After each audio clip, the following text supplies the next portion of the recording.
Alors, professeur Maniga, vous l'avez dit, et le budget national est financé à plus de 70-80%. Et alors, dans une telle proportion, quel est le poids de la communauté internationale et dans les affaires politiques du pays? On est toujours à recevoir des dictats de Washington ou d'autres pays étrangers.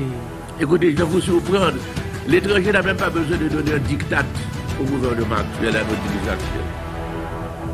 Ils sollicitent des décisions étrangères.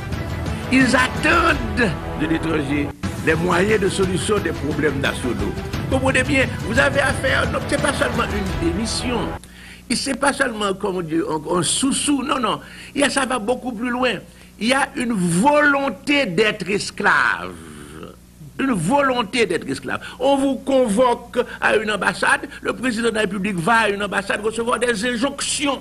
On vous convoque à l'étranger, le président de la République va à l'étranger pour entendre les récriminations et les remontrances d'un ministre de la Justice étranger. Comprenez-le bien, vous arrivez à un degré. Ce n'est pas la dépendance qui explique ça. Beaucoup de pays sont dépendants, mais on ne les voit pas faire cela. Il faut aller au-delà. C'est l'atavisme de l'esclavage colonial qu'on retrouve dans le comportement de certains Haïtiens qui considèrent que tout ce qui est bon dans le pays vient du blanc, tout dépend du blanc, tout doit provenir du blanc, c'est le blanc qui a raison, même quand le blanc, de bonne intention, parce que moi je ne suis pas de ceux qui accusent en disant qu'ils sont ici méchants pour nous tuer, pour nous exterminer, je ne le pense pas.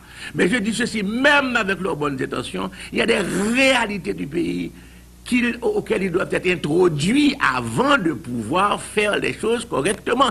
Le rôle de l'haïtien est capital quand il s'agit des rapports avec l'étranger. Or, c'est ce rôle qui s'est effacé. C'est ce rôle qui n'existe pas. C'est pourquoi, quand on parle d'ingérence, j'entends des gens parler d'ingérence, des patriotes, je souris, car il n'y a même pas ingérence. Les gens sont, c'est choual papa, non jardin papa. Comprenez bien, si vous avez une propriété clôturée et que l'animal d'autrui veut entrer chez vous, il va faire une infraction.